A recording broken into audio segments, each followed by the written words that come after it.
What's going on, everybody? Yvonne here. Now, let's be real. Pagdating sa e-commerce, yung customer feedback, hindi lang yan basta binabasa. Ina-actionan talaga siya. So, kung gusto nyong i-improve yung product nyo, alamin nyo kung bakit bumaba yung conversions or malaman kung saan banda sa marketing life cycle may hindi gumagana. Doon talaga pinaka-importante yung boses ng customers nyo. Malabong hindi nyo pa naririnig yung kasabihang, the customer is always right. And sa case nito, yung behavior ng customers nyo, sobrang daming sinasabi tungkol sa kung ano yung nangyayari sa business nyo. And kung may taong nag-e-effort mag-share ng negative man or positive na experience, sobrang dami nung pwedeng ibigay na insights tungkol sa business nyo. And dito pumapasok yung mga platforms tulad ng ScaleNut or Voc.ai. Basically, AI-powered pareho yung mga yan. Ginagamit sila for e-commerce, pero magkaibang yung purpose nila. Now, tandaan nyo, parehong makakatulong yung dalawang platforms para mas gumanda yung experience ng customers nyo. Pero si ScaleNut, mas nakafocus siya sa content side ng mga bagay. Habang si Voc naman, nakafocus sa review side. So sa guide na to, i-cover natin parehong tools. Titignan natin kung paano talaga sila gumagana, anong features ang meron sila, at kung alin yung mas bagay para sa inyo. So tara, diretso na tayo.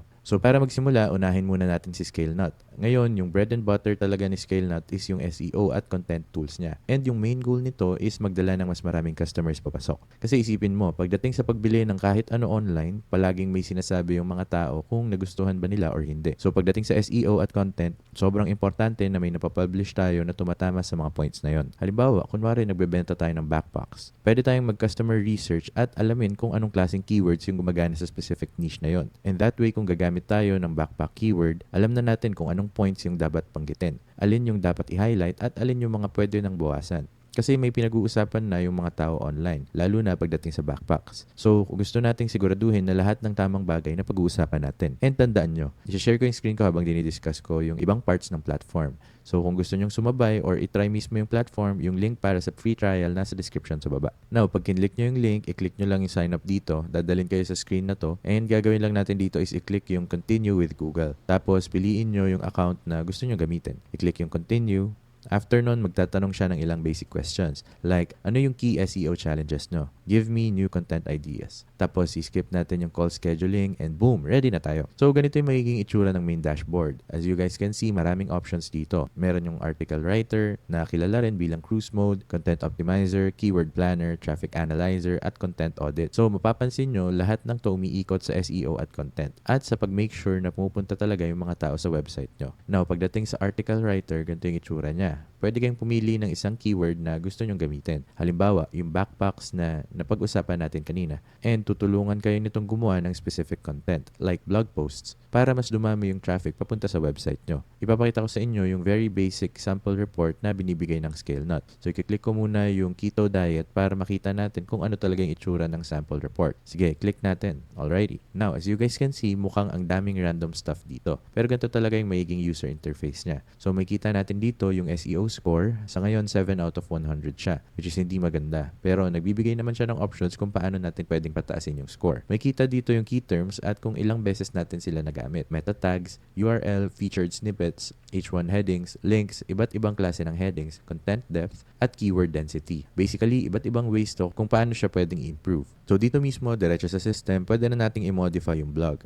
That way, lahat nagagawa sa isang platform lang, under one roof. And kung medyo tamad kayo, tulad ko, pwede nyo rin gamitin yung AI para siya na yung gagawa ng heavy lifting at siya na mismo yung magsusulat para sa inyo. Magkakaroon ng AI tools na built-in mismo sa ScaleNut or pwede rin kayong mag-copy-paste ng ChatGPT papunta sa platform at magbibigay siya ng suggestions base sa SEO. Maraming iba't ibang recommendations mula optimize, brief, hanggang gaps and gains. Kung paano natin siya pwedeng pagandahin, kung saan may gaps at kung ano yung gumagana na. Pwede rin tayong pumunta sa research para makita yung usage ng key terms, kung gaano siya kaimportante at iba't ibang bagay pagdating sa competition, questions, or statistics. Alright, balik tayo ngayon sa dashboard. Pag pumunta tayo sa content optimizer or keyword planner, pwede nating malaman kung ano yung gumagana versus ano yung hindi. Base sa mga sinusulat natin, kasi tandaan nyo, kung umaasa lang tayo sa salitang backpack, may hirapan talaga tayo kasi sobrang daming competition na gumagamit ng exact same keyword. And malamang, nahulaan nyo na rin, sobrang mahal mag-run ng ads para dito. Kasi maraming companies yung gumagawa ng parehong bagay. Kaya dito pumapasok yung magic ng ScaleNut. Kasi tignan nyo, nasa harap lang ng fingertips nyo yung mga tools na tutulong sa content at keywords nyo. So alam na natin kung ano yung dapat isulat at kung ano na yung itsura ng performance niya. And kaya ako big fan ng systems na lahat nasa isang place lang kasi pag ganun, alam natin exactly kung ano yung nangyayari at saan galing yung data. Kunwari, nagtatrabaho kayo sa blog nyo, pero wala kayong idea kung kamusta na siya from an SEO perspective at sino ba talaga yung bumibisita. Si ScaleNut, meron na siya ng lahat ng tools na kailangan nyo under one umbrella. So alam natin kung ano yung gumagana at ano yung hindi. And tandaan nyo rin, maraming companies at individuals yung gumagamit ng system na to. So natututo siya sa mga mistakes at successes ng iba. Now, switch gears naman tayo at pag-usapan si Voc.ai. So para malinaw lang, yung Voc stands for Voice of Customer AI. And yung buong point nito is makinig sa customers nyo at scale.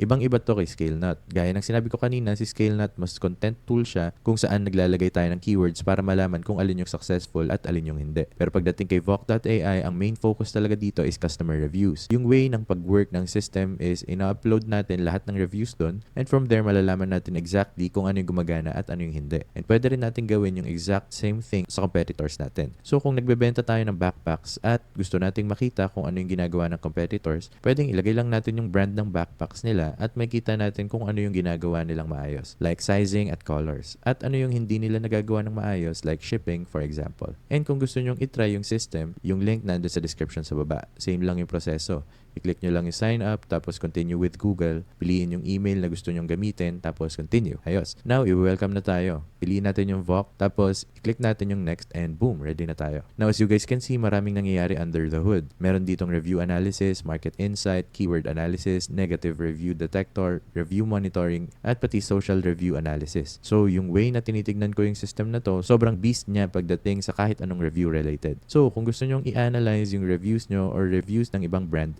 boom, nandyan na lahat sa harap nyo. So, kunwari, nagbebenta tayo ng backpacks dito. Pupunta lang ako dito, itatype ko yung backpack, tapos boom, may backpack analysis na tayo. So, pwede nating piliin to. Sige, hindi natin pipiliin yung mga to, yung maliliit na backpack na to, ito, at ito. May kita natin lahat ng sales nila, revenue, iba't ibang variations, ilang reviews meron sila, tapos makakakuha tayo ng full insight tungkol sa kanila. And from there, pwede nating basahin lahat ng reviews. Makita kung ano yung gumagana para sa kanila at ano yung hindi. And kung nagsisimula kayo ng backpack brand, malamang ayaw nyong gawin to manually. Alam nyo kung bakit? Kasi sobrang tagal niyan. Like, tignan nyo, libo-libong reviews yung bawat backpack. At yung paghahanap ng trends at paghiwalay ng iba't ibang variables, sobrang time consuming. So itong feature na to pa lang, sobrang dami niya ng masasave na oras at energy para sa inyo. So ayan, pwede nyo siyang gamitin for review analysis or market insight keyword analysis na medyo similar din. Pero yung feature na personal na gusto ko is yung review monitoring nila. So tignan natin kung ano mismo yung itsura. And boom, as you guys can see dito, kung meron kayong sariling products, may kita nyo lahat ng good at bad reviews at kung ilang beses sila lumabas.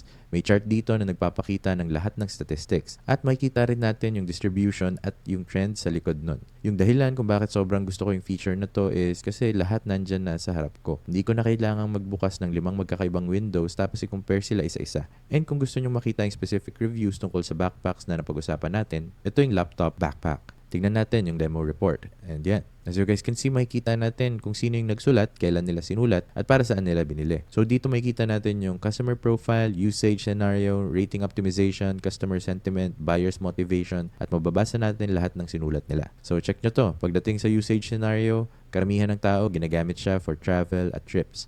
May iba na ginagamit for work at business. So as you can see, around 60% na agad yan. Tapos meron ding school at college, daily use or commuting, gift, comfort, at padding. And pwede nating basahin lahat ng details dito. Pero mababasa rin natin yung negative stuff like design flaws, kulang sa space para sa books, sirang strap. So as you guys can see, maraming manufacturing errors dito. Kaya kung may manufacturer kayong gumagawa ng backpacks nyo, siguraduhin nyong maayos yung gawa nila. Ayaw nyo namang masira yung backpack nyo sa kalagitnaan pa lang ng paggamit. And yung positive feedback, sobrang importante din kasi dito natin makikita kung ano talaga yung gumagana. So meron tayong feedback na spacious at organized yung backpack. Durable, easy to use, easy to carry, pang everyday use, at may convenient features. And kung interesado kayo, pwede nyong i-click bawat isa at himayin talaga yung details. Pero kita nyo na yung point ko dito. A, pwede nyong gawin to sa ibang brands. Pero B, pwede nyo rin itong gawin para sa sarili nyong brand. So kung marami kayong nakukuhang reviews, sobrang laking tulong nito sa product team nyo para makagawa ng actual changes pagdating sa product mismo at sa operations overall.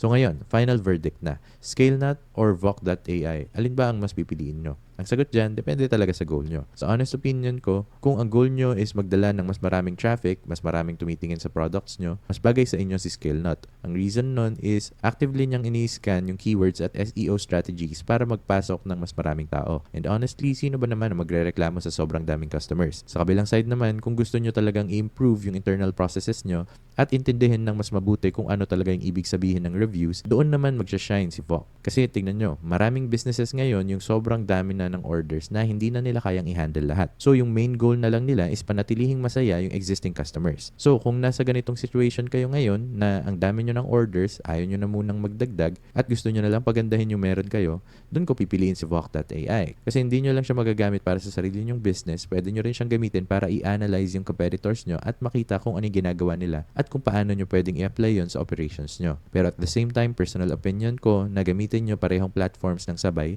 para maranasan nyo yung best of both worlds. So gagamitin natin si Vok para malaman kung ano yung gumagana at ano yung hindi, tapos i-apply natin yung insights na yun sa content para mas maraming tao ang pumasok. Ganon, magkatuwang na gumagana yung dalawang systems. And ayan na, as you guys saw, parehong nagbibigay ng value si ScaleNut at Vok.ai pero magkaibang paraan. Tinutulungan kayo ni ScaleNut na mas malinaw kayo makapagsalita sa audience nyo habang si Vok naman tinutulungan kayo makinig sa kung ano talaga yung sinasabi nila. So yung isa nakafocus sa content creation habang yung isa nakafocus sa feedback intelligence. And kung gusto nyong itry kung alin man sa dalawang platforms na yan, yung links para sa kanila parehong nandun sa description sa baba. And last na lang, kung nakatulong sa inyo ang video na to, please make sure na mag-like at mag-subscribe para sa mas marami pang videos na ganito. Sobrang laking tulong talaga niyan sa channel. Till next time, peace!